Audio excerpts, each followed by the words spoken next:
Buenos días, jóvenes. Vamos a iniciar con un nuevo contenido, la Guerra del Chaco, que es el enfrentamiento entre dos países, entre Bolivia y Paraguay. Podemos ver la situación del conflicto.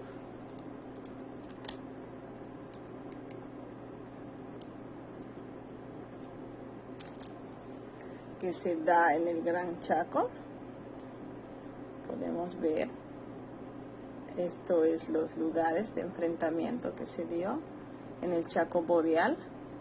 Entre las causas está que Paraguay se creía dueño de lo que es parte de Bolivia, lo que es el Chaco, y Bolivia se creía dueño de lo que es parte de Paraguay, creía que su extensión llegaba hasta Asunción. El inicio se dio en el año 1932, el 9 de septiembre, y duró hasta el 21 de julio de 1935. Ahora, ¿cuáles fueron las causas? Habíamos hablado de que había una imprecisa demarcación de fronteras desde la fundación de Bolivia, no había límites claros. Y la crisis interna que vivía Bolivia, eso afectó la ambición de los paraguayos para ampliar sus fronteras. Y el otro punto es la ambición de las empresas petroleras, Standard Oil, Compañía de Bolivia, y la Royal Dutch de Paraguay, de controlar la región del Chaco, pues se decía que había petróleo en esta extensión. ¿Cuál fue la manzana de la discordia, la detonante de la guerra? Fue el incidente en la laguna Chuquisaca. Fue Laguna de Chuquisaca descubierta por los bolivianos en el año 1932, pero esta laguna ya había sido ocupada por los paraguayos desde 1931. Y al descubrir los bolivianos que ya había una construcción por los paraguayos, se inició ahí, podemos decir, los conflictos iniciales. Fue el lugar de conflicto. Ahora, otro escenario, aparte de eso, es Boquerón, el escenario de los héroes, donde vemos la defensa de los bolivianos, porque en esta batalla eran alrededor de 448 soldados, pero el lado paraguayo había 9.000 y 11.500 efectivos paraguayos.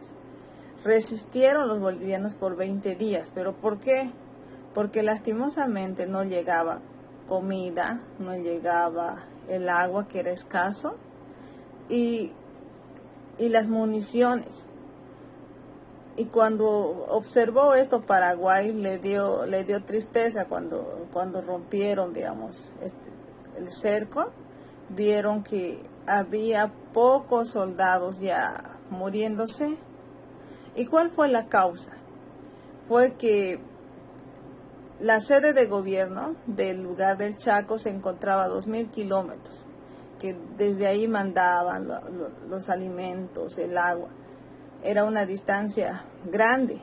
En cambio que de Paraguay solo era 200 kilómetros, o sea, era más cerca. Ahora, esto fue lo que provocó también que Paraguay se apoderara del fortín Nanagua. Los bolivianos lucharon por recuperar Nanagua, pero no lograron recuperar, pero sí recuperaron el fortín Corrales. Ahora, derrota boliviana en Alihuatá. Sabíamos la gran diferencia de cantidad de soldados bolivianos y soldados brasileños. Los paraguayos tenían gran cantidad de soldados y armamento. ¿Por qué? Porque ellos estaban preparando hacia una guerra de gran escala hace 20 años atrás, en cambio que los bolivianos no. Ahora, 400 soldados bolivianos defendían el fortín, y la presión paraguaya llegó a principios de diciembre de 1933 con la intención de romper el cerco. Y los bolivianos decidieron evacuar el lugar. ¿Por qué? Porque no había mucha cantidad de soldados. Ahora, en la ofensiva paraguaya, habíamos dicho que los bolivianos se habían replegado y habían hecho otra línea ofensiva hasta Cañada Estronje. ¿Por qué? Porque no contaban con la cantidad suficiente ni de municiones, de alimentos, ni de soldados. Ahora, en la batalla de Cañada Estronje, que se dio 4 días, del 21 al 25 de mayo de 1934, la intención de los paraguayos era tomar el fortín boliviano. Así que los paraguayos rompieron el cerco boliviano, los bolivianos contraatacaron y nuevamente retomaron el territorio perdido. Ahora, Paraguay estaba ya cerca del lugar donde había petróleo. ¿Por qué? Porque estaban avanzando en las poblaciones de Charagua, Boyubi y Camiri. Estaban a 4 kilómetros de la región de Caranditi, cerca de las zonas petroleras. Y fue así que los militares tuvieron un plan y lo derrocaron al presidente Daniel Salamanca. ¿Cuál fue la causa? Durante el principio de la guerra, el presidente Daniel Salamanca había sustituido a 4 jefes militares. ¿Por qué? Porque no había coordinación. Él no confiaba, digamos, en que ellos puedan dirigir una guerra, sino que él dirigía la guerra desde la sede de gobierno, cosa que es muy diferente estar en el lugar de los hechos que lejos. Fue así que el mando militar se dieron cuenta que había mala dirección por parte del presidente Daniel Salamanca, así que lo derrocaron en plena guerra. Y lo sustituyó su vicepresidente, José Luis Tejada Sorzano. Ahora, cuando lo obligaron a renunciar al presidente Daniel Salamanca, los paraguayos aprovecharon esta situación y fueron avanzando a Picuiba. Los bolivianos fueron retrocediendo así hasta el punto del cruce.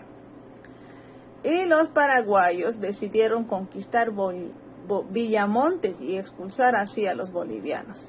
En su avance ocuparon Santa Fe y Amboro, pero los bolivianos se ocultaron alrededor de la cordillera de Aguaragüe. Ahora vamos a ver la contraofensiva boliviana. Cuando estaban en las montañas del Aguaragüe, pues los bolivianos ya conocían su terreno, era montañoso. Y fue así que los paraguayos fueron bajando su fuerza. Uno, porque desconocían el terreno y la falta de preparación en esos terrenos y que estaban lejos de su provisión, de su centro de provisión y apoyo. Tal vez los bolivianos estaban cerca. Y fue así que los bolivianos fueron avanzando en una contraofensiva que fueron recuperando territorio de 100 a 150 kilómetros. ¿Por qué? Porque los bolivianos tenían ese interés de ganar. Pero ¿qué es lo que pasó? Hubo unos intereses del gobierno paraguayo, pero con el auspicio de Argentina, Chile, Perú, Brasil, Uruguay y Estados Unidos, que buscaron desesperadamente, al ver que Bolivia estaba ganando la batalla, poner fin a la guerra en la mesa de negociación. Y fue algo triste. ¿Por qué? Porque si bien estamos ganando la batalla y hubiéramos logrado recuperar todo el territorio, perdimos en la mesa de negociación. Y lo triste fue que tuvimos que firmar ese documento el 12 de junio y se perdió alrededor de 234.000 kilómetros cuadrados de lo que perdimos consecuencia de la guerra del Chaco. Ahora, ¿cuáles fueron las consecuencias de la guerra del Chaco? En el ámbito político, aparte de perder extensión territorial, hubo una formación de la conciencia nacional. ¿Por qué? Porque analizaron la situación de que fue muy insulso ir a una guerra, si se podía arreglar en la mesa de negociaciones. Y también surgieron los partidos políticos nacionalistas y comunistas.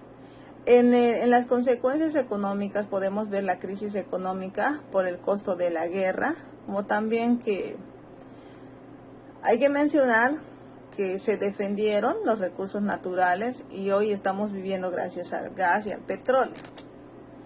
Ahora, en las consecuencias sociales, formación del movimiento obrero campesino.